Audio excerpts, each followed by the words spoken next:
What's up, everybody? Welcome back to the In the Dome podcast. Okay, dude, what is going on? I don't know what I have to just give in, eh? I have to give in to the fact they're not tanking, eh? I'm just submitting finally. Submit to their opposite of tanking. Before we get into this, look, there is a shit ton to break down. Some juicy hockey this week. Dustin Wolf is literally on fire. He's got flames coming off his head when he's coming off the ice. Flames out of his butthole. They need a guy with a fire hydrant to spray this guy when he comes off the ice. That's how on fire he is. It's ridiculous. He's like the best goalie in the league. Rookie year. Not big enough. There's a Frank Seravalli reminder article going around. Remember Joshua S_10. Remember when Frank suggested Wolf wouldn't even have an NHL job to start the season? ? Posted the article. There's a lot He's the best goaltender currently on the planet.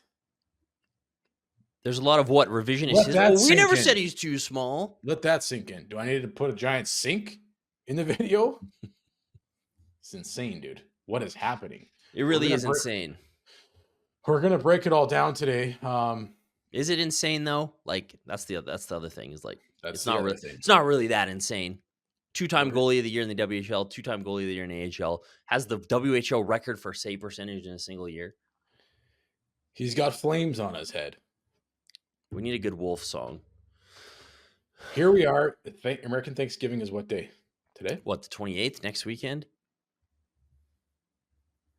You're blowing smoke up my ass. Last episode, you said it was this weekend.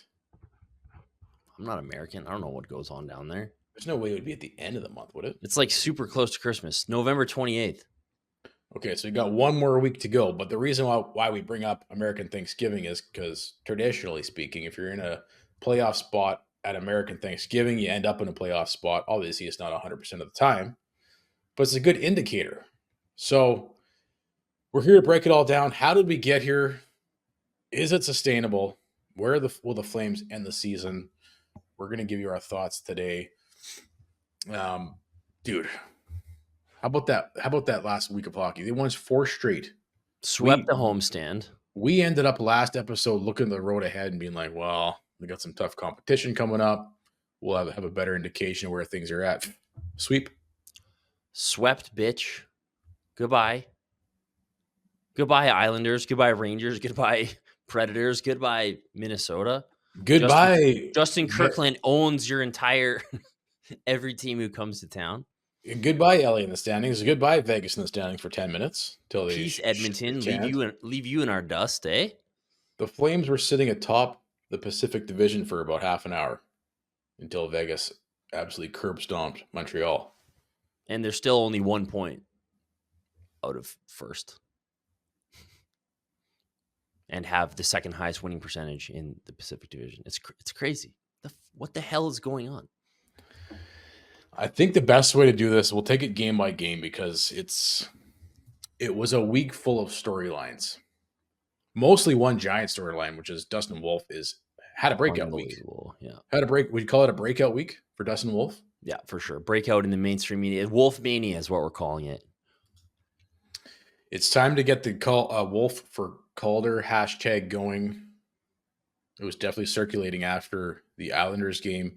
Dude, we ended last week saying he basically came off back-to-back shutouts, minus that cheesy goal that was allowed versus the Kings. Yeah. He follows up with another 2 outstanding games. Well, in the Islanders game, you let in 1 goal plus an overtime. That's like what? 3 straight games with like almost not allowing a goal. He allowed 2 goals. For all intents and purposes, 3 games, he allowed 1 goal. That's insane. Like I have so many Dustin Wolf stats, and it doesn't matter what point of the week they were taken. Like it's not like his numbers have changed much. On November 20th, this was right after the Islanders game. Dustin Wolf, 11-2-1 in his last 14 starts dating back to last season. Can we just pause and just let that sink in for a sec? Dustin Wolf, your rookie goaltender, 6 feet tall, basically almost not drafted. 6 feet. He's 11, 2, and 1. And it's not like this is like, oh yeah, he's been in the league for 2-3 seasons. He's already everybody kind of, and he's on a good stretch of hockey. No, this is him breaking into the league. 11, 2, and 1 in his last 14 starts, dating back to last season. I think that's 12, 2, and 1 now, isn't it? I think this was before the Rangers game. Should have been before the Rangers game, yeah. Well, here, since April 1st of last year to now, here are the top 5 goalies in wins. Connor Hellebuck has 19. Jake Ottinger has 16. The kid in Carolina, whose name I can never say, Kochetkov, he has 13. Dustin Wolf is 4th with 12. That's since April of last season. He's 12, 3-1 since April 1st. He's been one of the best 5 goalies in the entire league, dating back to last season and this season. It's crazy. That is remarkable on a team that is publicly known to be rebuilding. Yeah. We ended off last week having a discussion about this because does this speed up the rebuild? If you're, obviously it does, but I know we had a discussion point on it last week. If you're getting world-class goaltending, because that's what we've been seeing the last 2 weeks from this kid. World-class goaltending. He's in the top the last 2 weeks, doesn't he? He like owns every goaltending category currently. Well, and the Flames are still atop the league in 5-on-5 save percentage. Still the best team in the league. So, for the entire season. I mean, you throw up that like he just wins games, and I know this goes back to his AHL pedigree, his WHL pedigree, his junior pedigree. The guy is just good. He wins games. He wins your team games. His goals saved above expected. Like he helps your team single-handedly win more games than they probably should be. If you don't have him in net, you don't win as many games. Where are we at with, like, dude, we're a quarter of the way into the season officially now. We're 12, 6, and 3. We're 6 games above 500. Currently second in the Pacific. It's wild. If you look at, we talked about it last week. If you look at this, it's not coming from scoring. And there's a few other contributing factors, but what percentage of our success this season so far would you say comes down to goaltending? Is it like is it 90%, 80%, 85%? I think you're getting up there to the majority for sure. Because it kind of reminds me of like that year where they made the playoffs under Gulletson. And, there was all this talk about, like, remember they won 10 straight. It was 2017. They won 10 straight games. And everyone was like, well, what was the turning point? It was like, oh, goalie let us have beers on the train. And like that turned the season around. But when he looked at it, it was like Elliott and Chad Johnson were just like unbelievable for like 2 months. They were incredible. That's kind of what you're seeing this year. Is like the goalies have just been so good. And like you said, it's other things too. But I'd say probably 70%, 75% has been Wolf and a little bit of Ladar. But, you look at their metrics, right? They're not terrible. Over the season, they're middle of the pack in creating scoring chances. Not great defensively, but not like the worst in the league. But then those save percentage just stands out as like top of the league. Top of the league in 5-on-5 save percentage. And you're seeing it every night, right? It's not like Wolf is necessarily having to make, or Vladar having to make like tons of saves, huge saves every night, but they're making big saves at big moments in the game. Yeah, huge saves. Difficult saves. And it's kind of like that Kiprusoff effect you used to see where it was like, it doesn't necessarily have to stop everything or have like an unbelievable night, but he's going to stop the ones he needs to stop. And that gives your team so much more confidence. And we've seen the opposite of that in Calgary, where like, first shot every time it goes in the hole. You're like, that happened so many times over the past 2 years, and like deflated the entire team and probably cost them a playoff spot 2 years ago for sure. But now it's like when the big saves need to be made, both of these guys are making the saves, and Wolf especially. Yeah. It was interesting because I want to throw up this stat because I caught this in the Rangers game. And it's one of those things where it's just like you're looking for commonalities, you're looking for the common denominator, right? When you're trying to project what's going to happen for the remainder of the season. We're only a quarter of the way in. There's like 61 hockey games left. There's a shitload of hockey to be played. This team still could tank. Everything could fall apart pretty quickly. It wouldn't take much. It's like the differential in the standings right now is not huge. I mean, at the bottom bottom 8 teams are pretty they're pretty cellar dwelling right now. There's not much There's like space between even Seattle and, I mean, it is still 6 points to make up, but between Vancouver, just outside of the playoffs, and the Flames in second in the division, it's 4 points. So not 2 games, much. and they have 2 games in hand. So it's not like we're just sitting pretty and we can even if we have a 500 week coming up, we'll probably still be in a playoffs position at the end of the week. But this team is going to have to continue to get better, which it looks like we're starting to see. It looks like team defense as a whole last week, the shot volume allowed was way down against some elite, some of the top tier teams in the league, Rangers and the Minnesota Wild. The offense is starting to look like it's starting to turn around. Like Sharon Golwich is going. Yeah, power play is finally contributing. I mean, we ended off last episode me asking you, okay, if we continue to get this goaltending, which I don't think Dustin Wolf is just on a heater right now and he's gonna cool off. I believe he's this good. Yeah, I believe that this is the next Kiprasov in the making for the Calgary Flames. Where like you just said, it's not like he's facing 40 shots a night and he's stealing you games. He's a major reason why you're winning, consecutive games. But it's more so just like because you can rely on him in those real key moments of the game. Yeah, I mean, like, I think you asked me if this is a recurring thing. Like, are we making the playoffs? And pretty consistently every week, I'd be like, yeah, no way. There's no way.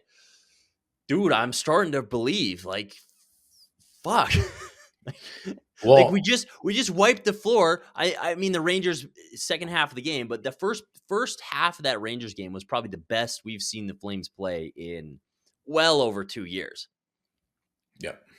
That was a great first period and half of the second period. And the week before, we were saying, yeah, that LA Kings game was a domination. Like they played a flawless game. And then they have a repeat of it against the Rangers, not for a full 60, but that's an even better team than LA. So I think that's what's encouraging, as I'm submitting to finally not being obsessed with losing that draft pick and being on Team Tank. If it happens, great. But now I've changed my mind this week. I'm along for the ride. But I was kind of expecting like that to be like the game where they lost in Boston and they lost to Buffalo and they're kind of like giving up a lot. And Wolf's the only thing keeping them in these games. I was kind of expecting that to keep tracking downwards. Like, okay, we've had a nice little run here, back to reality. And they went the other way this week. But let's be honest, without Dustin Wolf between the pipes, the last week and a half, 2 weeks, by just scoring 2 goals a game. I mean, if you replay that with Vladar or even another goaltender, like you're not winning as much. Like you're not. What is that stat they threw up in the Minnesota game? It was like the Flames have the second. I think only one team has fewer games where they've scored 3 or less. Yep. So I guess we can sit here and talk about, they're playing okay, they're doing all these things okay. The fact of the matter is they're hardly ever scoring more than 3 goals a game, and they're still second in the division, and they have the best 5-on-5 save percentage in the league. I think it's primarily Wolf driving this. Yes, but it does. And they have what? One forward? No forwards on pace for more than 50 points. Fuck. Yeah. It's crazy. That's the biggest thing, right? It's like you have these 2 opposing forces on this team. One holding the team back, one pushing it forward. Dustin Wolf pushing it forward is just greater than the factor holding it back right now, which is the lack of offense. But did we start to see that trend in the opposite direction at like New York game as well as Minnesota with the power play starting to contribute? Kuzmenko's looking better, even though he's benched again against the Wild. Sharangovich is starting to find his scoring touch. Yeah. Looks like Huberto maybe have a little bit of chemistry playing with it. Sorry, I just laughed because it was a great week, but when he hit that post on that empty net breakaway, I just laughed out loud. That's all you can really do at this point. It was just like that sums up his career in Calgary so succinctly. The entire career. Yeah. I mean, it would have summed it up if the Rangers had come back down and scored better, but it was still funny. No, I think it sums it up that they didn't score. You just, they somehow seem to survive. Dude, he hit like the outside of the post even. It wasn't Dude, it was like 3 feet away. It was like he hit the outside and it went that way. It was insane. 3 feet away. Oh, man. No one in front of you. Anybody watching this could have scored that 9 times out of 10. It's pretty but funny. he's missing it So 4 times out of 10. Well, 6 times out of 10. Dude, 9 times out of 10.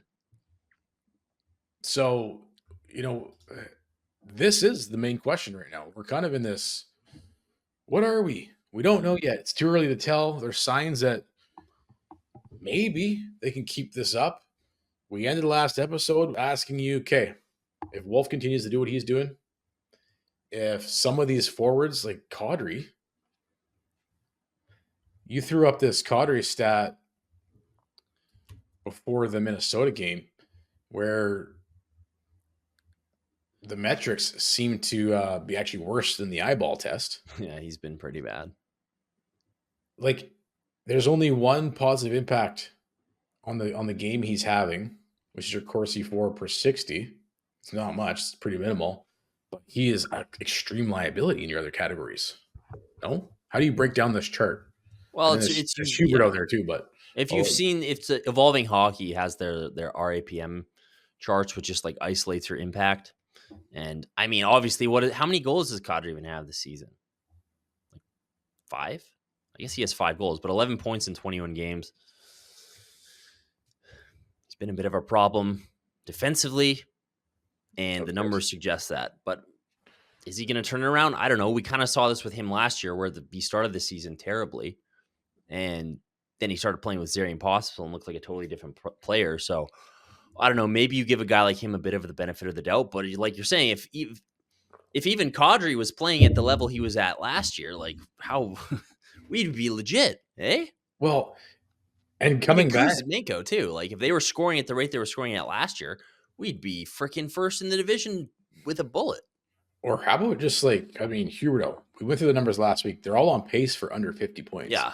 The only player on pace for more than 50 points is Rasmus Anderson, and it's not much over 50. But if these, traditionally offensive players, I mean, you have the Rangers game? Huberto's up there in his draft class for the most assists. Yeah, he tied Johnny Gaudreau 500 tied Johnny Gaudreau behind only Kucherov.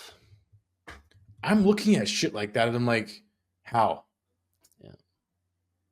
How does this guy drop off like that? So it's not even like, okay, if Kadri and Kuzmenko get back to where they ended last season, that would be nice. How about somewhere even in the middle? Could they, even if they were on pace for 60 points, at least we're getting probably one more goal each game than we currently are. Whereas scoring 2-3 a game right now with the goaltending you're getting has been good enough. Imagine if the power play was a little. I mean, you're sitting there, you're like, you're looking at the standings. We're first in the Pacific for half an hour. You're just like, how is this fucking happening? Year 1 of rebuild, projected to finish bottom 5 by pretty much everybody. Everybody other than us. Well, I mean, you posted this after the Instagram game. What did you say? I didn't expect this. Well, when we said they would be better than bottom 5, but not this much better. Yeah. Not second in the division. How about just on pace for 60, 65 goals? 65 points, I mean. Yeah, I think Kadri's on pace for 41 points. Coleman, big drop off, on pace for 16 goals, 37 points. Backlund's kind of where he's usually at. But, I mean, obviously, Agor is kind of heating up a little bit. Dude, I have this thing with Sharangovich where it fucking works like a charm, dude. Yeah, I noticed. Every time I would do this last year. Well, he's so streaky. Yeah, I know. He's so streaky. Every single time last year, I would say, I don't like the Sharangovich trade. I don't know if he's much of a player, and then he'd score like 6 in a row. 7 games in a row every time, and I'd be like, look like an idiot. So this week I was like, yo, like Igor sucked this year. He sucks. I was like, this is a test. This is a test to see if he'll score this week. Sure as shit. You even had the caveat in there saying, watch him now go on a heater. You called it. Nailed it. But yeah, if he was like, what is he still on pace for? Like 15 goals? If he was where he was at last year. If some of these guys get going with this goaltending and with how, I don't want to say well they've been playing team defense, it's been okay. But if it's even middle of the pack, and that's really, like, if the power play keeps rolling like this. Well, we saw some signs to close out the week. And one more guy. If Igor continues, if this is like the turning point for Igor, like, or fucking Cotter. How about you score a second goal of the season, bud? Or Kuzmenko, or I mean, these guys. Anybody. Justin Kirkland is still our most clutch player. He's still leading the team in 5-on-5 scoring for forwards. I guess if you have is it 3 or 4 shootout wins now? So there's some guys that have scored some big time goals in the shootout that have helped win games, but you don't get credit for them. But like Kuzmenko, 1 goal. Imagine if he had 5 goals. Even if he had 3 in all these close games, right? I mean, we'll still find a way to scratch out wins and get points, but it's not sustainable to just rely on goaltending night after night after night. I think this is a good segue. Let's do this. Let's do this Bet365 segment. This segment is brought to you by Bet365, proud partner of Flames Nation. Open an account with Bet365 today and bet on a huge range of markets. Use code NATION. We what was our anytime goal scorer picks last week? I think I had Matt Boldy, Coronado, Sharon Govich, and Huberdeau. Right, we were saying if you're gonna pick, Sharon Govich or Coronado for any game, you're probably good. And I think for Minnesota, you picked Boldy, I picked Huberdeau. Huberdeau should have scored against the Rangers. Even Coronado missed that. Well, he had a couple open net chances. Oh, in overtime, dude, he had a great chance to bury it. So if we're looking at the week ahead here, anytime goal scorers, the other thing too that we haven't been talking about, which is your easy way to cash in on an anytime goal scorer, is if there's any ex-Flames playing the Flames. Yeah. Who do we got this week? We got Monahan coming up. So Monahan coming up, he'll bury one because he's been on an absolute tear. Actually, he's just a good guy for anytime goal bet. I was looking at Money Puck's stat today. Not only is he having a great season, at 5-on-5, Money Puck has him at second in individual expected goals behind only McDavid this year. Dude, Monahan, driven by... I love it. Driven by his love for Johnny is great. 4.9 the other night from Monty. That was insane. Is there any ex-Flames on the Pens? I don't think so. I don't think so. Red Wings, don't think so. Who are you? Where does Jankowski play now? Where were you watching last night? You were like, I can't believe Jankowski. He's still in Nashville. Was he playing the other game against us? He was playing the other night. Yeah, not the other night. I didn't notice him the other night. No, I didn't either. But I was watching him play last night, and they mentioned his name. I'm like, how is this guy still in the league? Hey, I'm actually a Jankowski. I like Jankowski. He's a serviceable guy. All right, give me an anytime goal scorer for the Jackets game. Well, obviously Monahan. You're always circling Monahan, right? I think Kadri's gonna break out of his slump here this week. All right, I'll say, dude, Sharky's hot, man. I would keep betting him as an anytime goal scorer until he cools off, because that's what he does. He just scores almost every game. Scores in bunches, and then he takes a break. And I don't think the odds makers know this about Sharon Govich, nor do they. Maybe not yet. Maybe in 5 years they'll have algorithms that like, oh yes, he's likely to score 5 games in a row and then cool off. He's streaky, but I would say anytime goal scorer Sharon Govich is your best bet. Another goal for Yegor. Whatever the moment, it's never ordinary at Bet365. Okay, so let's get into this, man. I mean, you brought this up. You're starting to believe, and it was a pivotal moment against the Rangers where I think the collective consciousness of the Flames fan base shifted, because we had last episode talking about Dustin Wolf, talking about the possibility of, dude, if he keeps this up and these other players start to, contribute offensively and the power play actually starts clicking, you could maybe continue to, do well in the standings here. It was the Rangers game for me. Once they secured that win, I'm just like, shit, man. With this goaltender, and I feel like it's palpable too in the dressing room, in the organization, when you have a guy playing at that level. It's kind of like, it's not like Connor McDavid, but I'm going to use him as an example. When you play for the Oilers, you believe you can win any single game.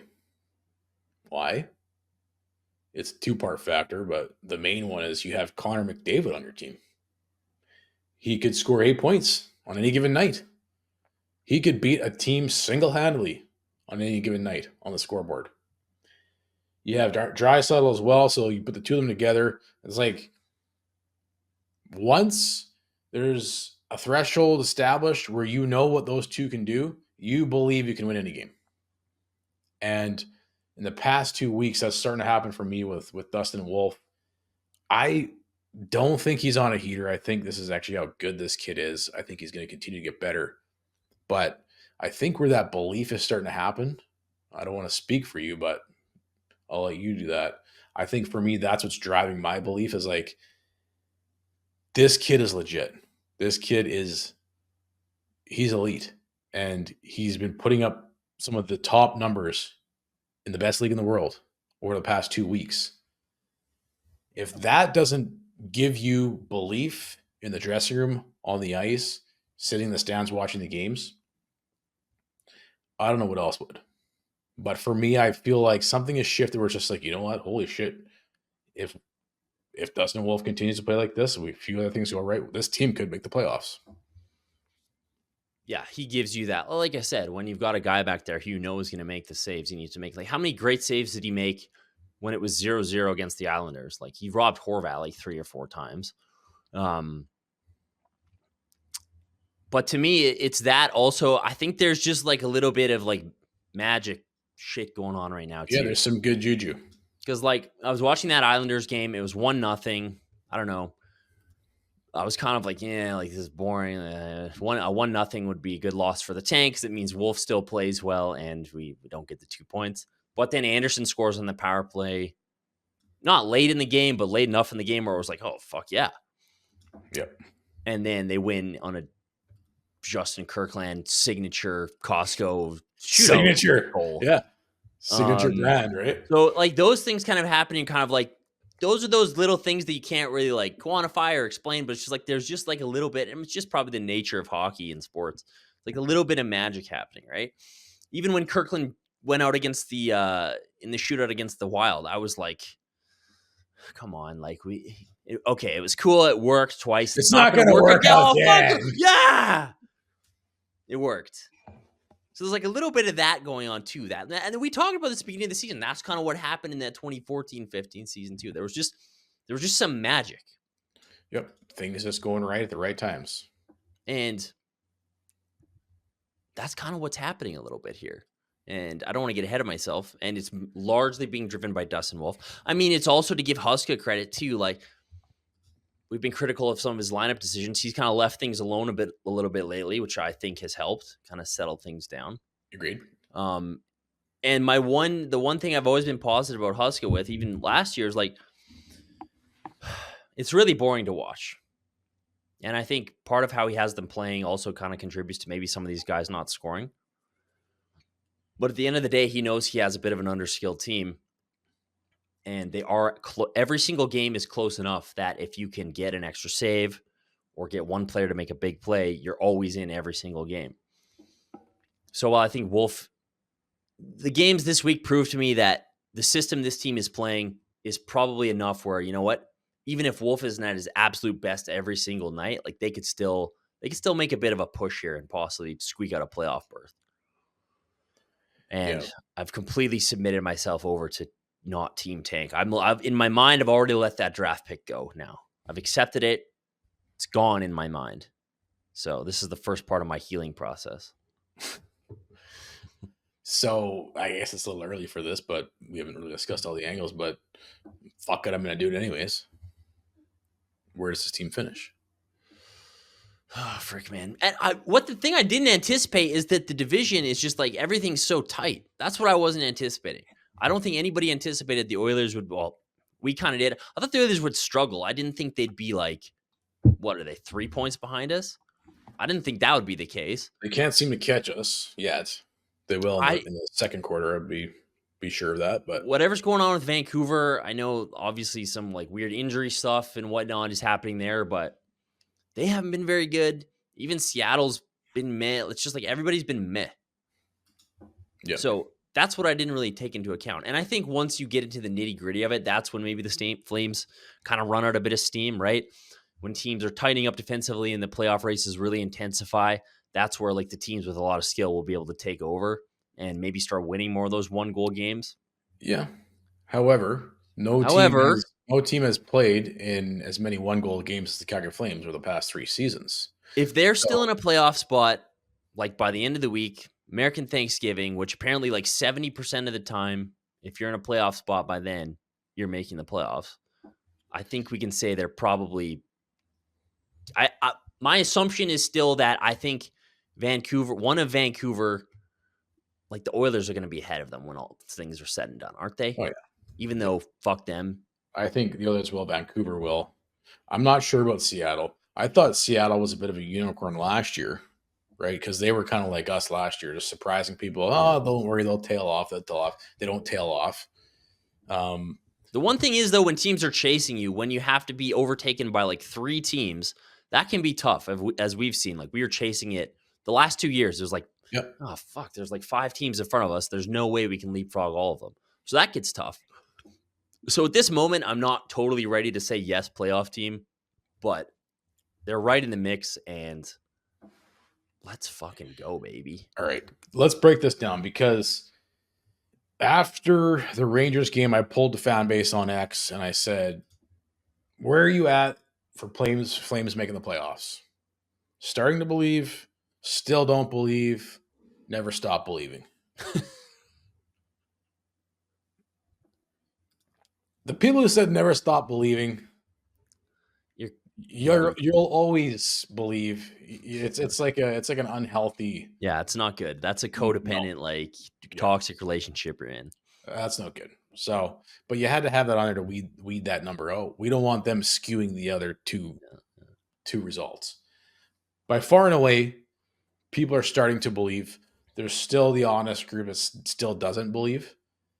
I'm on the fence, but my 2 legs. I'm still on the fence, sitting on the fence, but my 2 legs right now are starting to believe. I want to see what happens in the next 2-3 weeks with Dustin Wolf. If he can continue to play like this, and the team can continue to even incrementally get better, because he's established a nice foundation now where you just have to start. And we saw the last 2 games, I thought power play is getting better. Defensive zone's getting even better than it was, which, like I said, was middle of the pack. It wasn't great, but good enough to help you win hockey games. If some of these guys can get going offensively, Sharky seems like he's starting to get there. I want to say Kuzmenko's getting close, but man, he got benched again. Coleman, Kadri needs to find that spark again. I got two legs over the fence. I also pulled the game, or I was going to pull the fan base last night after the Minnesota game, but instead I just opened it up for comments, and I just said, want your opinion outside of goaltending. What is the biggest contributing factor to the Flames sitting atop the Pacific Division for half an hour yesterday? Because we're a quarter of the way through now. It's not just a small sample size. There's something legitimately going on here with this Calgary Flames team. The question is, can they continue to take it into the rest of the season, and can they continue to build on it? Those are the 2 things. By far and away, the number 1 answer, what do you think it was? Magic. Johnny Gaudreau magic. Team magic, identity. Magic is the best I can come up with, bro. Team identity and buy-in. And that's kind of what I Yeah. figured. That's when I was going to pull. That was going to be the first option. Team identity and buy-in. A lot of people, you can throw Huska into that as well. A lot of people think Huska doing a great job, as well as Conroy. I think it's a two-headed approach. Conroy and Huska set the tone early on in the season. The team bought in, and there's another kind of piece you can lump into this as well, which is like the expectations were super low. Yeah. They banded together over this underdog concept. You saw Vegas do it in their first season. Nobody expects you to do anything, and then just you have no expectations, and you buy in, and you all play in the same game. So I think Huska has really, really kind of sold me a bit more in the last 2-3 weeks. Like you said, we've been hard on him at times, but I think he's doing a phenomenal job right now with finding that delicate balance between pushing, the identity side of the game to versus just letting these guys do their thing. Right now, there's a good little balance happening. And That I would was say, yeah. Go I ahead. would just say the other thing, everybody's pulling in the same direction this year. Like, I think we kind of forget how much fucking turmoil there was at this point last season when it was like Lindholm wants out, Zadorov wants out, this guy wants out, that guy wants out. And 100%. that's credit to the coach and the management as well, where Conroy was like, I don't want any of that this year. Even guys like Kadri who haven't necessarily played that well, that was a thing he was talking about early in the season, was like, just let us play. Let us go out and play. Everything's got to be quieted down a little bit. Yeah, I'm glad you brought that up, because a lot of people had that for their answer as well, which is you weeded out the guys that didn't want to be here. And now you just have guys that want to be here, and they're all bought in. So I think you can lump all that together, and I think that's a big, huge part of why this team, they have a willingness to compete on a nightly basis. You still see it. Like, what was it? Zari took a nasty hit in the Rangers game behind the net there in the third period. I didn't like that. I don't know how that's not a penalty, dude. That was insane. Boarding, what is that? From behind, like literally, it's the guy doesn't even see you coming because you're coming behind, and you're still, you kind of hit him from the side, but it's still mostly, where the numbers are. You get guys, Coleman stepping up in his face. Coleman's like half that guy's size, but you got guys wanting to battle for each other. Every time there's some questionable hit, there's always somebody to answer to. Have you noticed? Yeah, I love it. And that was a problem for us for a few years. It was like, I hate that shit. I hate when the guys aren't standing up for each other. Take a penalty. I don't care. You know what? I'm going to also lump your answer into this. It's like a buying in. And there's a bit of good juju going on. And I think part of the good juju is when the team is working cohesively together. Yeah. That's sometimes a reward you get, is you get good juju. Like, did you see this after the Minnesota game? Rasmus Anderson, his shootout winner. What? I love Rasmus. Dude, is it like, hands down, is he the most swagger in the league? I'm trying to think who has more. Alex Ovechkin? Not right now. Ovi back in his old days, maybe. Old days, but Austin Matthews, not right now. Rasmus Anderson staring down fans on a nightly basis. He's got the most swagger in the league. He comes down. Well, he said pots at 5-hole, and you're just like, what a fucker, eh? He slides at 5-hole, cheeky goal. But this is the funny moment after the game. That's what I wanted to get to. Yeah. Well, I was gonna say, I know where you're going. He said he was looking for somebody in the Islanders game to stare, but he couldn't find anyone. Islanders in Minnesota. Islanders, because he scored the late time goal, and he was looking, and he couldn't find anybody. It was a great quote. And so Wes Gilbertson posted this after the Minnesota win. Rasmus Anderson, funny moment in the Flames locker room post game. Rasmus Anderson says, "If we won after my shootout goal, there'd probably have been a stare down. I had a couple people lined up, but we still needed a save, so we didn't want to jinx it, right?" And then Dan Vladar walking by says, "You don't trust me?" This is what I'm talking about. Well, dude, how about Vladar? Yeah, Vladar's quote, right? Yeah, Vladar. Like, we're hungry bastards right now. Pre-game on Flames identity, Vladar says we're a bunch of hungry bastards in here. We all want it, and we're not going to give it away for free. So I think you lump all this together. Like you always hear that. Do you not always hear this every single year? Oh, it's a great group of guys. It's the best group of guys ever. Dressing room's so tight, bro. So tight. Like I swear to God, we've heard, like we had a nickel for Best friends. We all shower together. We're all best buddies. But it's funny when you can actually kind of see it from a tangible perspective, take shape on the ice in game. I think we're starting to see that. Yeah. And I mean, listen, like I joke, I'm joking around. Not really. Like it's taken me a while to come around this week to like not being like, I've been looking for reasons to be like, hey, this is all mirage. The Flames aren't actually good, because in my mind, I'm solely focused on like the future and the tank and stuff. But well, and you want to have a critical analysis of where we really are.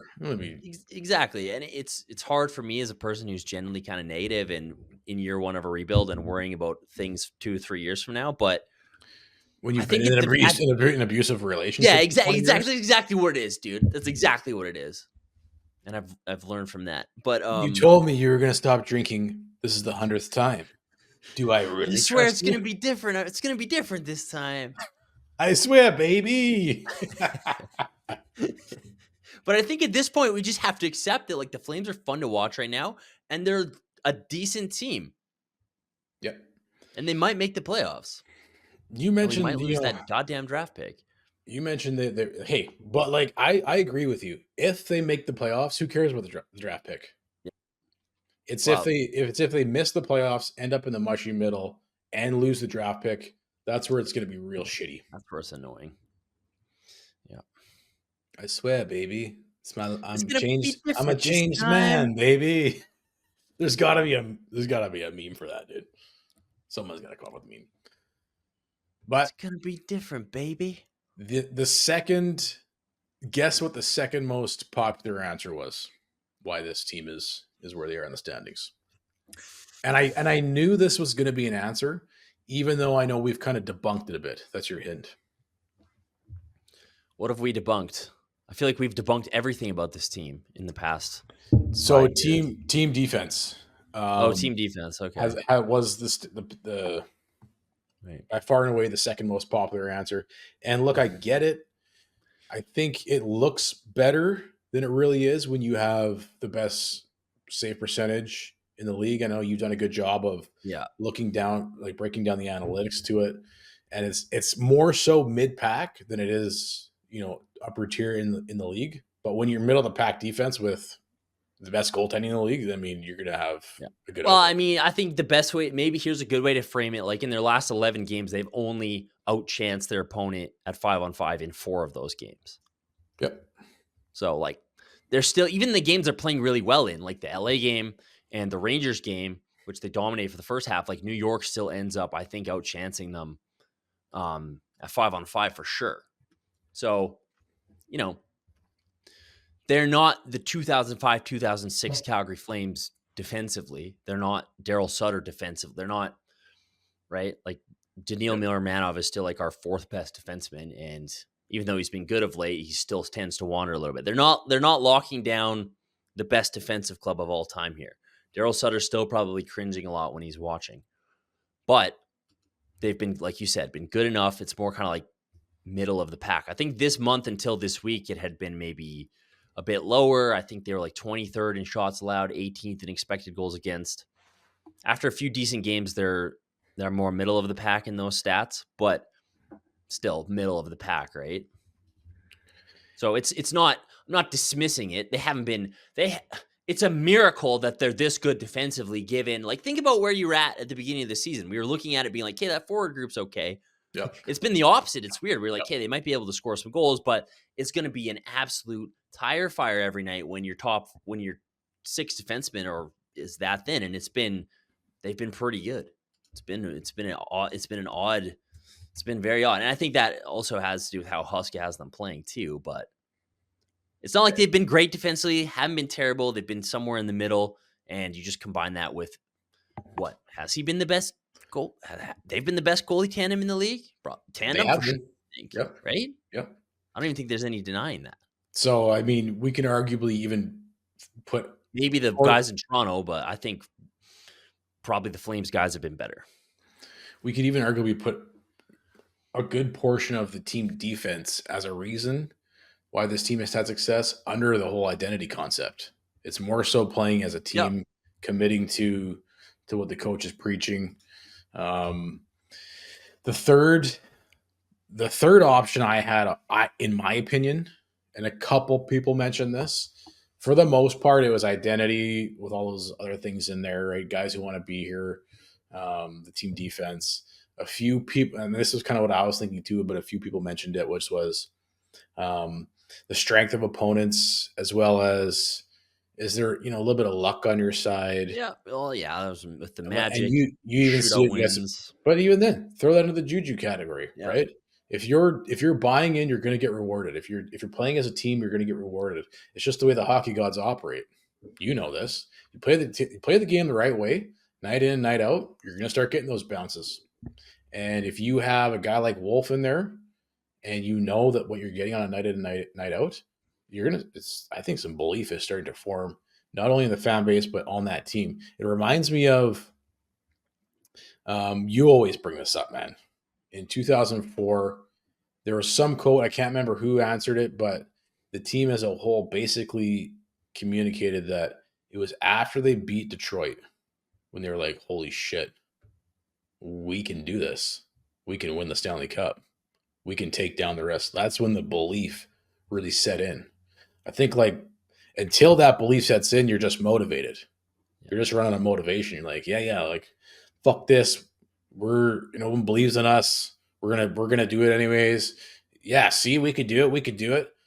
It's more of like you're just motivated. But when the belief actually starts to take over, if this Flames team, I think this next week and a half is pivotal, and it will dictate the direction for the remainder of the season. That's my prediction. Meaning, if let's see here, you got 4 games this week coming up in November. Shit, my dab. So you got the Senators, Detroit, Columbus, Pittsburgh to round out November, and then they're perfect. You only have 2 games the next week, first week of December, Columbus and St. Louis. Not even so much record in these next 6 games, but more so all the factors we just talked about, and the number one factor being goaltending, and the number one factor of goaltending being Dustin Wolf. If Wolf continues to play how he has been, or even 90% of how he has been, 92% of how he has been, and we start to see a bit of incremental progress in the other areas that we mentioned, so you got a possible 12 points coming up. If they take 8 to 9 out of the next 12 points in these next 6 games, then I'm bought in. I think they can continue building. So we'll see how those next 6 games go. Yeah, I just want to say, like, I don't know, like the high danger shooting has been a lack of finish for this team too. Like you think that would eventually turn around a little bit. Like I think their high danger the post shooting on an empty net, yeah, that should turn around. No, that's Huberdeau. It's actually going to be that's a constant. Huberdeau aside, everyone else. That doesn't. I think their high danger shooting percentage, and this can definitely be an indicator of like lack of skill too. But I think it's 28th in the league right now. So it's not like they've been finishing their chances, and you'd think that will event. Like I can't imagine that freaking no forward on this team is going to have more than 50 points. Like Kadri's going to turn around eventually. Exactly. I don't know. Kuzmenko because you said, right, that if these guys can get back to how they ended the season, how about if they just 10% more? How about if they're just not like doing nothing on a nightly basis offensively? Yeah. Seriously, that'd be great. Like Kuzmenko's got 1 fucking goal, dude. How many games are in? We're 21 games in. He's got 1. He's on pace for what? 4 goals this season? He's on pace for 4 goals. Rune Dog is on pace for more goals than Kuzmenko. That is astonishing. There's no way Kuzmenko continues at this pace. There's no way he doesn't get better. It's like impossible for him not to get better. Well, our secret weapon Kirkland's not slowing down, dude. Shootout, 5v5 points leader. shootout king, man. I don't.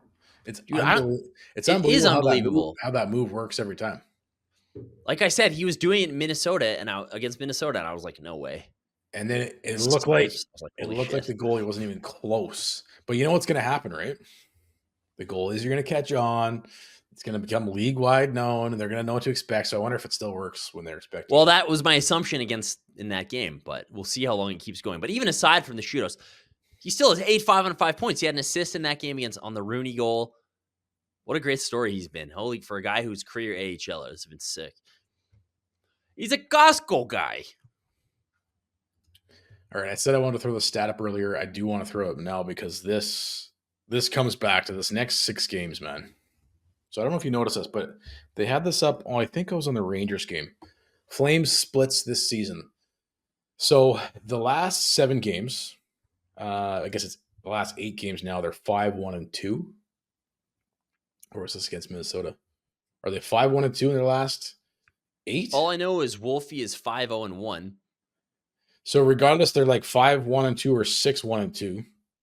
But before that, they were 1-5. And then before that, they were 5-0-1. Remember last season? Yeah, they were doing the exact same thing, but it was just shorter segments. I think it was like 3 to 4. Win 3, lose 3. Yeah. 3 to 4 game segments. Oh, they're right back in the wild card picture with 3 straight wins. Oh, they're right back down in the bottom 10. Cellar dweller, yeah. Past 3 losses. Oh, they're right back. Hey, if they just it was like this yo-yo effect. And I wanted to bring this up because I know if you're looking at it's like Google, right? They can predict what you're going to do because based on all your past behavior. So is this just a bigger game segment of the same kind of yo-yo team? Because they first 6 games, 5-0-1. Then they went 1-5 in the next 6. Then they have gone 5-1-2, which is basically the same thing swinging. So this next 2 weeks will be very interesting if they can kick this trend, because this is the trend that they couldn't kick last season. What do you think is going to happen in the next 6 games as far as our record goes? Are they going to stay above 500? I think you have a great opportunity here on the road trip, just based on the quality of the opponents you're facing, like Ottawa, which has never, ever, which has always been the opposite all the time. Never benefited this team before in the past. Because you've got Ottawa, they haven't been very good. Detroit, not very Columbus good. has been maybe better than people kind of expected, but still lower in the league. And Pittsburgh, who's been an absolute tire fire. So you'd think this would be a good opportunity to. I don't know. It's gonna be. It's like you said. I still have that PTSD from last year, where even Markstrom was playing great, and they still do this. So Wolf could be playing great. Maybe they drop a few games. Like, obviously, I don't think they're going to stay on a heater like this. They're not going to continue to keep winning, stringing games together. But I think they're playing enough close games with the same kind of team identity, playing the same way each and every night, that they should be able to avoid this kind of yo-yo thing that they did last year. I don't fucking know, dude. It's so hard to tell. Dude, then they play Columbus again and then St. Louis. Like, the next 6 games are against. Because, like, you're totally right. I'm looking at their game log from last year, and it's crazy. It's just like loss, loss, loss, loss, loss, win, win, win, win. Loss, loss, win, win, win, win, win. Loss, loss, loss, loss, win, win, win, win, win. It was unbelievable. They even won like 5 straight at one point in February, and then like 1-4 in their next 5. It was just up and down and up and down and up and down. And we've only seen one little down this season, but it did happen. So it's hard to predict. But with the way Wolfie's playing and the fact that they're kind of like, I think, getting better defensively as time goes on, or at least not bottoming out. And power play is getting a bit better. Power play scored in 3 straight games. There's just some good signs. They seem to be trending in areas where, they need to continue to get better at. Yeah. This is my other question is, like, Husk's done a good job. Connor's done a good job. They fucking harped on this identity thing. That's an A+ for me. What the two of them have done together, because that's. I don't think you can win a championship. Look, I'm not talking Flames championship, cup contention here. I'm just saying sports success, team sports as a whole, teamwork, man, working together. How many times have you seen this where it's just like, holy shit, the Nashville Predators just swept the fucking Tampa Bay Lightning, the Stanley Cup favorites. And it's only because they bought into team identity. They're all playing for each other. And that's a lot of times, man, if you can do that, you can beat anybody, really. If you're doing it with enough effort, get a couple of lucky bounces, some skill wills out from time to time. That's the other thing too, is it's like, you brought this up. What was the GM? He's talking was it Rutherford talking about game breakers? Jim Rutherford. This was after the Blues won the cup. The Blues are like a good example of, they were dead last. Went to winning the Stanley Cup. What happened with them? Same thing. Just bought into a team identity, had zero expectation. Rode we're the underdogs all the way to winning the Stanley Cup. But now you're starting to see, we got three legit, in my mind, we got three legit game breakers. You got Matt Coronado. I 100% think this kid's a game breaker. Yeah. Connor Zary. Dude, how about that goal he scored on Shesterkin? Even Shesterkin was like...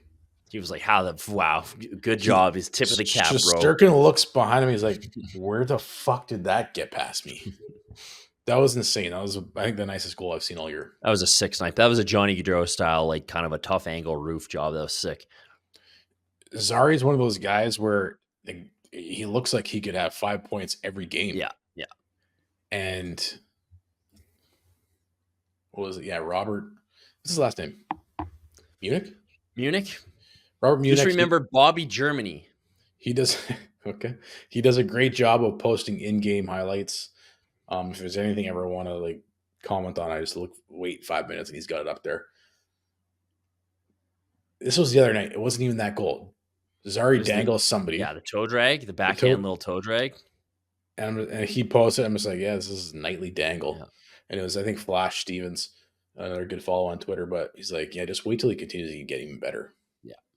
Well, and that's the thing where you're hitting on this identity thing while they're growing these players, right? I think that Rangers game was a perfect example of kind of what the vision of this team is for Craig Conroy right now, building into the future, is you want those kids, and they won that game because of Wolf, Zary, and Coronado, right? Again, like Dustin Wolf was great. That's not the first time this season. Yeah, exactly. Like the Vancouver game, 27 saves. Coronado had a goal and an assist. He had 9 Montreal shot attempts. Montreal comeback for sure. Connor Zary scores the game-winning goal, had 9 shot attempts, Boston 5 comeback. chances. Like those 3 guys were the drivers in that. Yep. And this is kind of why we've been harping on, like, Haley, we want to see Coronado play more. It's like those games, the Flames are in. They're important games. They're big games. The Flames are playing really top quality competition, and they're hanging around. Not only are they hanging around, they're winning, and giving these kids this environment to play in. That's huge. As opposed to, you're going to get shit canned every night for 5 years, and then we'll have enough elite talent that will just be good. I look at Coronado's goal scoring ability. I know I've talked about this before, dude, but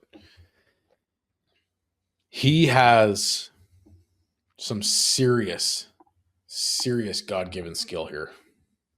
Like I'm convinced he is in the upper echelon of goal scoring ability in the world, in the league. I just see this guy, if we lock this guy up long term and he plays 500 games, 600 games, say even 750 games would be fucking outstanding, then he will finish top 10 in Calgary Flames goal scoring.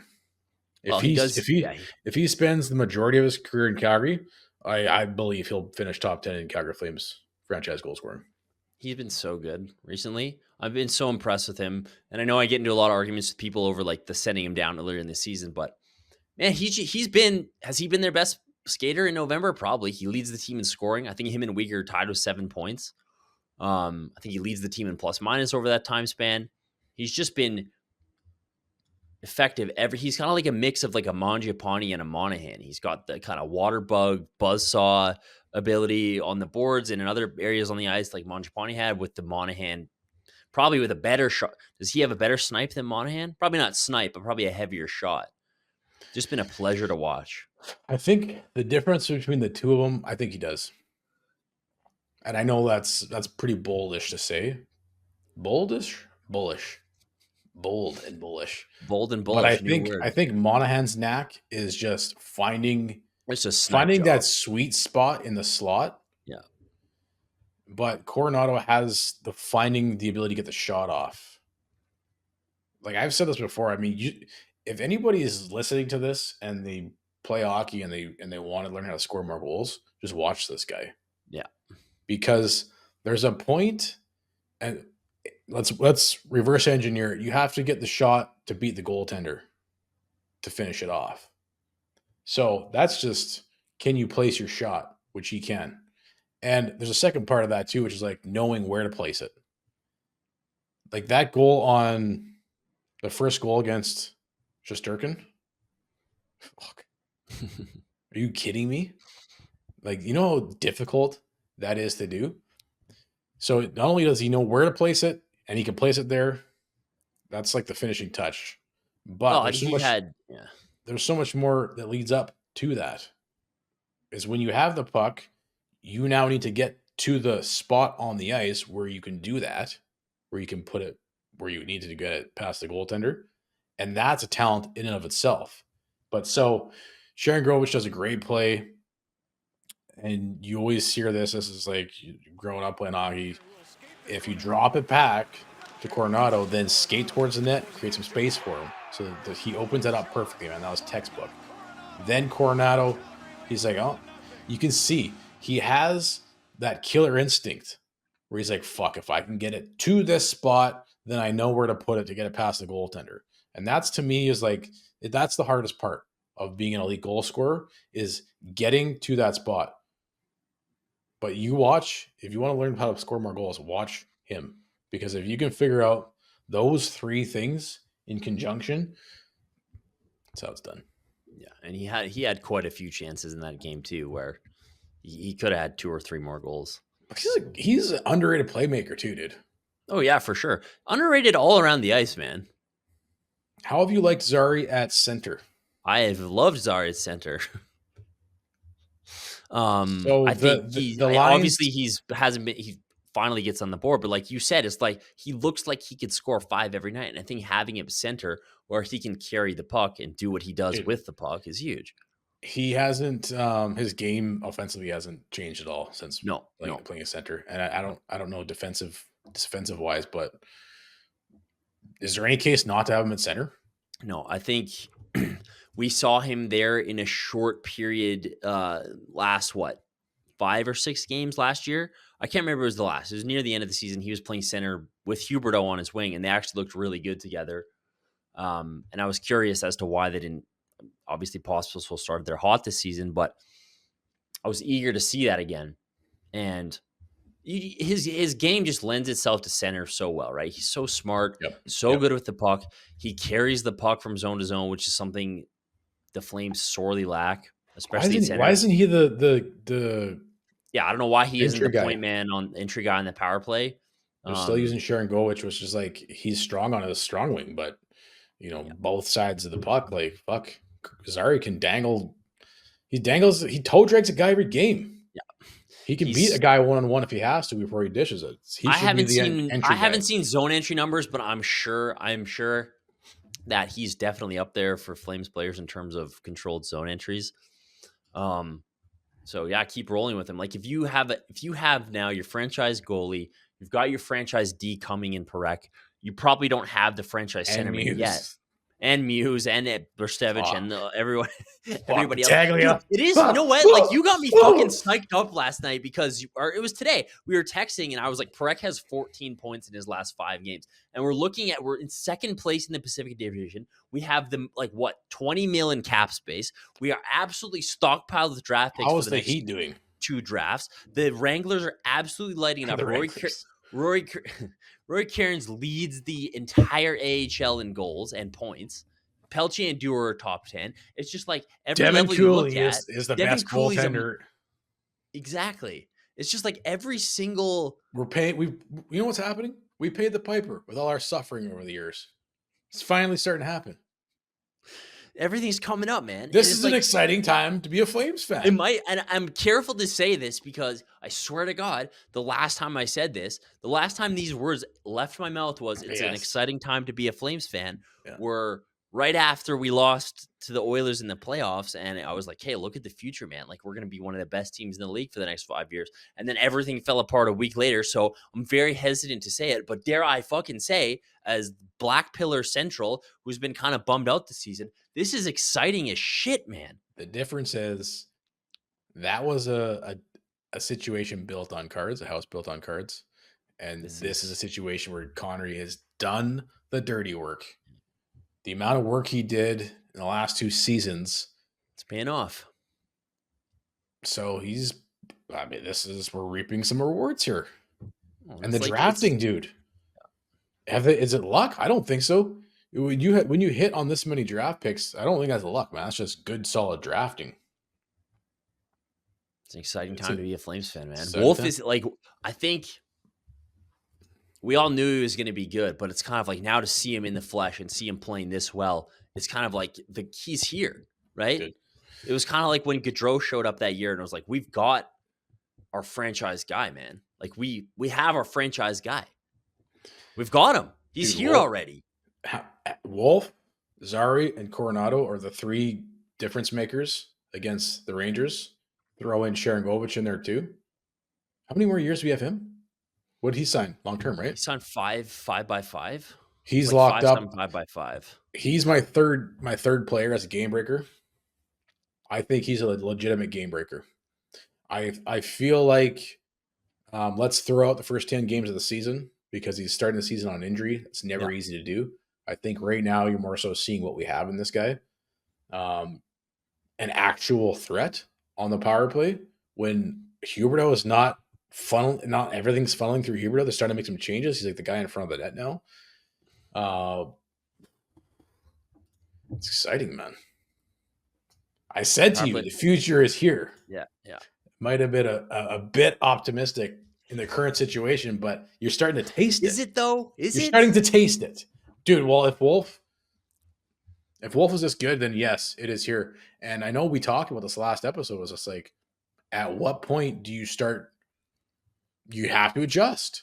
If you're actually ahead of your timeline because Wolf is this good now, you have to adjust. Yeah, and you were kind of saying that, and I was kind of like, no, you didn't. No, but dude, like, if he's this good, this week has really got me riled up. Like, what are we afraid? What are we afraid of? Like being too good too fast? We're afraid of that. I guess in the back of my mind, I am. Just watching you get riled up is great. Because I feel like, I think that's what's at the root of it, is that we saw them fuck this up last time. They were too good too fast because they had a good player in Gaudreau and they went way off. They also had a fucking buffoon running things. So when you have somebody who's hopefully competent running things, so if you're Conroy, just stay the course for now. But man, oh man. Hey, until we have any reason not to, it's still in Conroy we trust. So the lines... the lines have been the same all week, right? Yeah, a little bit of shuffling. Like he swapped Coleman and Igor. That's right. So Coleman's playing with Huberdeau and Zary, which I don't know. And Sharangovich is playing with Coronado and Backlund. But the Kuzmenko, Pospisil, Kadri line has stayed together. And the Rune Dog, who had a good game against the Rangers, and Kirkland and Lomberg has stayed together.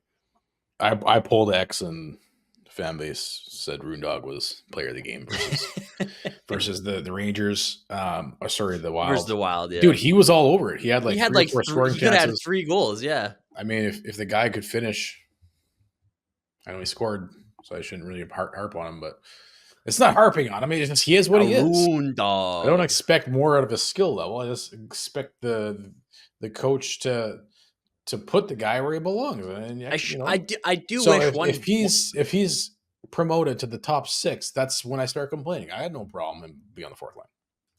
Yeah, and you have a problem with him when like Coronado's not playing and Rooney's playing. That's when you have a problem. Although I do still have a bit of a problem if we're gonna see Rooney over Kearns and Pelche or all season Klapka long. or Pelt. Yeah, like I would love to see Peltz get up here. Like, yeah. No, Lord knows we need the scoring. Although Rooney did score, but he doesn't usually score. I do have a bit of an issue with the lines in overtime, though, as we've seen a lot of overtime this year, and I don't understand these lines in overtime. Me either. Because like you said, you go with what works in the shootout. Why don't you go with what works in overtime? Coronado and Backlund should start every overtime. It's the only time you scored off the faceoff on the first shift. Pospisil and Zari. Yeah. We haven't seen that since they've scored the goal in Vancouver. How many overtime goals do we have this season? More than those 2?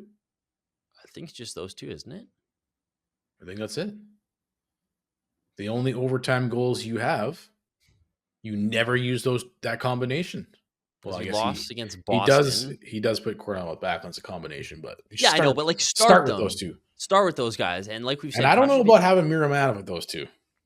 Yeah, that's a bit. Should be Rass. Go all Uyghur, in. Put Coronado. Rass, maybe then Miramanov, but even then, like, and dude, like Huberto, like, does he have? At least he's 3rd pairing now. Fuck. He's just slowly working his way off that fucking overtime, eh? Jeez. Well, here's what it should be. It should be Backlund, Coronado, Zary, Pospisil. Then if you want to put Kadri and Kuzmenko out, maybe. But dude, that could be deadly. Put them. We don't see Kuzi in overtime enough, which I don't understand. Why don't you put who's your best defender? Ball or Uyghur? Probably Rass. Do you see Rass has the 2nd most block shots? Yeah, he's putting up a Tanev season, eh? Jeez. I wonder if just playing. Did he play with Tanev? He didn't play with him. It was mostly Hanifin. It's mostly Hanifin, yeah. Because he had that unreal block on Panarin late in the 3rd period against the Rangers. Yeah. And right after Uyghur that, had a huge one too. Right after that, they threw out the stat that Rasmus Andersson is 2nd in the league in shots blocked. I would not have guessed that. Only behind Tanev. Of course. Yes, of course. It's insane. How is that guy still alive? Just fucking... Just holding on with tape and glue. Spend the second half of his life in a wheelchair, eh? He's just going to be like... If you ever watch Twin Peaks, it's like when they like disappear. It's just like... folds into his clothes and just is gone. We're gonna say Rass or Uyghur? Tanev. Yeah, but the overtime pairings, I know I'm. The overtime pairings, I don't really care as long as I'd go Rass 1, Uyghur 2. I don't know. Miramanov kind of scares me out there, even though he has been pretty good of late. It's a bit scary unless he's maybe out there with Backlund. Yeah. Room for improvement there as well. Yeah. Did you see, speaking of Kadri, Brad was kicking tires on Kadri? I know you had a good chuckle over Brad? That. No. Couldn't be. I saw Doug McLean put this out there. I'm not sure what show he was on, but he said, yeah, Tree Living and the Leafs are kicking tires on Nazem Kadri. What was your mock? Doesn't sound like Brad at all. What was your mock trade proposal? Reeves in a 7th, and maybe some BP's gift cards or something. Maybe some 2-for-1 Boston Pizza cards. In on until the end, though. Yeah. I just couldn't. Just couldn't make it work. I just imagine Brad like lowball. Like if you play fantasy hockey, like there's that one guy in your league who's just like every single day sending you lowball ridiculous offers. Yeah, right. Like I just imagine just Brad all day just like texting Craig like, how about Reeves and a 4th for Kadri? How about a 4th and Reeves for Kadri? Craig just has him on block. Doesn't even know. Honestly, that would make sense to me though. for both teams. What? A Kadri trade. Yeah. So my next question for you is: in what type of value? And let's not put stock value on his current season. No. As a whole, Kadri as a player on his entire career, what would you be happy to get back? What do you think we could expect to get back for Kadri? Even though I don't think he's. Well, I don't know. Do you think he's available? Do you think Connor is? I guess I two-part don't know. question. I guess Two-part if Toronto was calling, he'd probably be interested. Kadri would want to play there if it came down to it, right? Yeah. He liked it there, and he nixed a trade to come here when he was with the Leafs. I don't think he would go anywhere but there. It would maybe be the best way to put it. Or Colorado.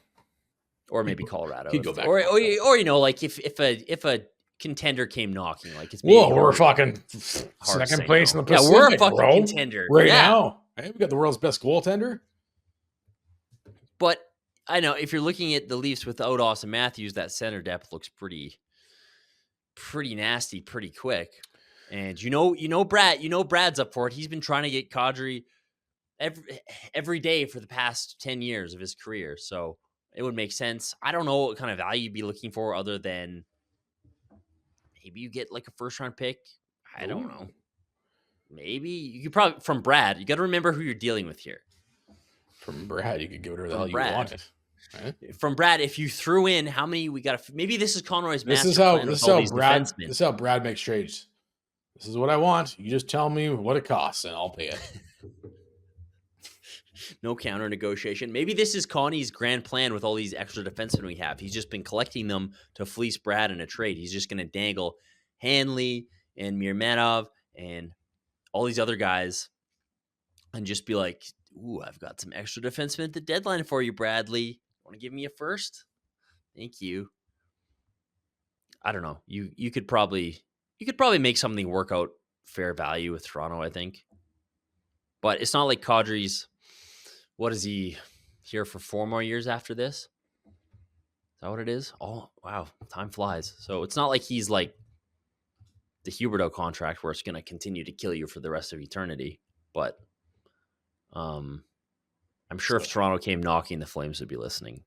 Well, he had a good season last season, but 1, 2, 3. Oh, that Huberdeau deal. Never mind. I don't even want to look at that. He was great last year. Well, and think about how good he'd be on a team where it's like in the playoff. I guess that's us right now. If he could maybe be great on a playoff team that's us, that would help. Kadri, would you wake up, please? But you'd imagine if he went back to Toronto, he'd have a chip on his shoulder more so than he usually does. So, but hey, I hope Craig is open to those kind of trades right now because the guys who are driving the bus here are the young guys. God, and it should be a situation where you are in the playoff mix, but you're still looking to trade guys. Man, we sure have Adam Fox's number at home, eh? What a bitch, eh? Have they ever won here? I honestly don't know if they've won since they've had Fox at the Did you hear Ryan Leslie's anecdote about Adam Fox in the broadcast about Johnny Gaudreau and Adam Fox? It was like a summertime like development camp or something, and the Flames were really trying to still get Fox to sign. And somebody in the Flames management was like bugging Johnny to be like, "Okay, he's American, like he's your like go talk, like put a bug in his ear, put a bug in Foxy's ears." And Johnny's like, "Yeah, sure. Who's Fox?" Yeah. Yeah, I'll do. Wait, who's that? We're doing a workout routine this summer. That's new. Yeah, I don't think Rangers at Flames since they haven't won here in a while. We usually have the number, eh? That seems to be. I love how the fans still boo him. Yeah, it's great. Screw that guy. And remember that one game? I don't know what season it was, 1 or 2 ago. I think maybe that 2. Was great. Where the Fox You Suck game, where Huberdeau actually looked like Huberdeau. Well, I'm thinking of the one where he scored, did the jeering. It was disallowed. And then it got called back, and then they lost the game. Yeah, Fuck, great. That was epic, dude. That was awesome. Was that the one where Huberdeau went off? That might have been. Was that earlier? I can't remember if that was the Huberdeau game or if that was the year before. I think it was the year before, because I remember there was like a Lucic Blaze maybe fight in that. I thought Chucky had a good game. I can't remember off the top of my head. I should. I think it was. I think it was before all the Gaudreau and Kachuk left. Either way, it's such a delicious. Like this is why sports and fucking hockey's so great. Eh? Yeah. You have like these little underlying storylines where, and you always hear this with the broadcast, like, "Oh yeah, that's an intelligent fan base. They know they know the stuff. They know what's going on." Like, there's probably even some players on the Rangers, if they're newer guys, they're just like, "Why are they booing Fox?" Like, they probably don't even fucking know. Eh? It's just that history will never go away, and until I mean, it's yeah, he just can't beat us at home. We might have to start the "You can't win here" chant for Fox, eh? I believe the Fox You Suck game was a 6-0 Flames win where Matthew Tkachuk scored that sick goal between his legs. Outstanding. Outstanding work, Those everybody. were the days. Those were the days. We're going to get back to those days. They're coming. So after the Islanders game, Wolf's rankings, and like I said, they change after every game. It's insane. 4th in save percentage in the league, 6th in goals against average in the league, 6th in high danger save percentage in the league, 5th in goals saved above average, 7-2-1. Now he's 8-2. Like, goes on and on and on and on and on, eh? This is your Calder boy.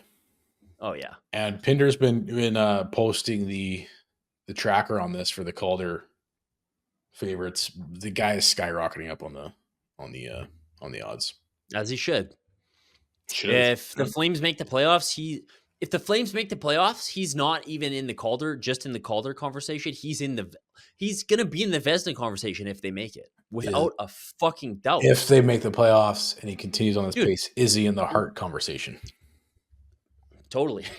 If he's continuing on this pace, like he would. Dude, that's all I want. That's all I need. Could you imagine? Team USA, man. Like you're telling me Team USA. Hey, they were talking about it on the last broadcast as a third Swayman, stringer. They were absolutely like, he's been so good. And if he continues to be this good, he's going to be in the Calder. He's going to be in the freaking Vezina.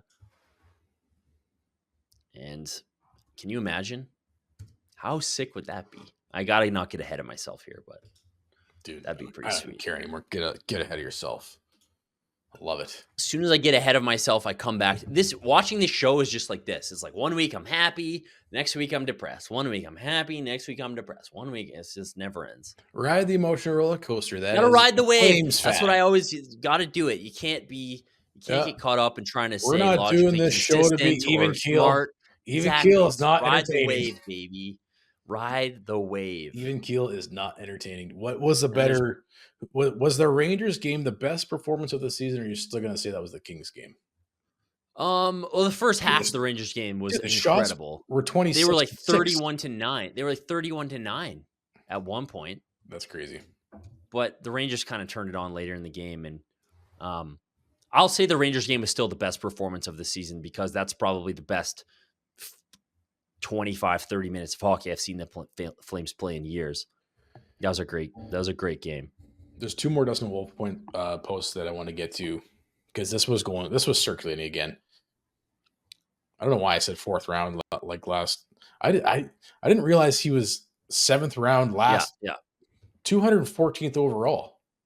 Like, this was just kind of like, okay, we'll take a stab at it. But no other NHL team was going to take a stab at it. You posted like the list of goaltenders in 2019 selected before Dustin Wolf. Yeah. There's like 20. There's 20, 2, 4, 6, 8, 10, 12, 14, 16, 18, 21 goalies selected before Dustin Wolf. It's crazy. I haven't heard of any of these guys outside of... I think Kochetkov is there, and I think the Shelosh kid is there. Sogard.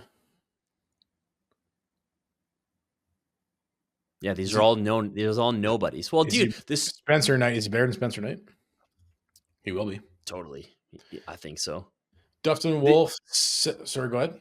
Well, I was just gonna say, like, the story is that like he was there. Like, very few kids, like, because he was there. Like, he got the jersey, he got the picture. Like, no one stays around for that late, but he was there because he was expecting to get picked on day 2 because he's like the best goalie in the WHL. Like, he had an unbelievable season. And I've heard him talk about it. And he was like, yeah, like we expected to get picked.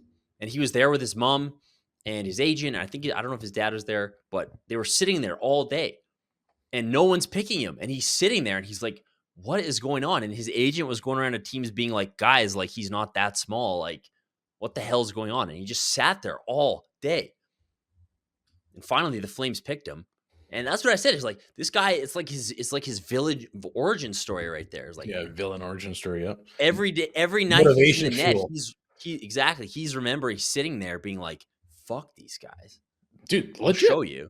There are players that actually they'll tell stories of sitting there at the draft, not getting called, not getting called, not getting called, and how that fuels them for the rest of their career. Just legit. I think you're bang on. Dustin Wolf, 7 goals, saved above average, 10th expected, 10th in the league. Stuart Skinner, minus 10.4 goals saved above expected, 75th in the league. The Oilers have McDavid and Draisaitl. The Flames have 0 forwards on pace for more than 45 points. What's the significance? Dustin Wolf and his backup Dan Vladar are outplaying awful stats like this. Rasmus Anderson, the fewest points to lead a team in scoring this season. I had to pause this. This was from the Islanders game that threw this up there. Rasmus Anderson he's got more now. But as of the Islanders game, he was number 1. Have you ever heard this category before? Number 1 in points fewest to lead a team in scoring. That checks out. Like, I think I was watching this game at my parents' place. My mom's like, what does that mean? That means the lowest points to lead a team in a season. Yeah. That means your team stinks. The highest scoring, the highest guys with the most points has 12, and that's the lowest in the league. Well, I was thinking about this the other day, and I was like, okay, like this sounds kind of like 2000, because we were talking about like this is kind of like having Kipper in net, where it's just like okay, maybe he'll allow 1 or 2, but he's not allowing 3 or 4. Yep. That season in 2004, they had Iggy was the difference. Like Jerome McGinley had 41 goals and 73 points. Second on team scoring that year in 2004 is Craig Conroy with 47 points.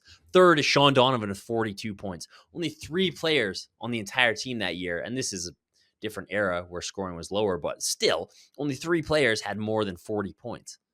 Like your third highest scorer had 42 points that year. Well, and that's what obviously it's in our memory bank. I mean, you chat with people online and it's like, oh, it seems that it worked when we just had fucking Jerome McGinley and Mika Kiprusoff. That was all we had. And we went to the finals and then a bunch of grinders. So with goaltending, if you have elite goaltending, man, anything's possible. Fucking anything. Dustin Wolf, the Flames per 60 in all situations this month, league ranking 28th in the league for goals for. So this was post Islanders game as well. This was before the Rangers and Minnesota game. So these numbers are a little higher now, I think. Expected goals for 23rd ranked. Shots against 23rd ranked. Expected goals against 19th ranked. Save percentage first. I think we know what's going on here. Yeah. I pulled X fan base, who's been the best Flame a quarter of the way into the season now. By far and away winner, Dustin Wolf, followed by Rasmus Anderson. Yeah, it's been the Wolf show, man. So Money Puck today has the is Money Puck the one that does the wheel? Yeah, the playoff odds, yeah. Yeah. So did you see this? Calgary Flames are at 52%. Still 52%. 52% to win the playoffs. I don't know what the percentage to win the Stanley Cup is because it's such a sliver. It doesn't even have the number there. I think to win the cup, we are 1%. First overall pick, which is I always like to look at, 0.9%. Damn. I know I like throwing this at you. kind of already did this. I need to see what happens in the next 6 games.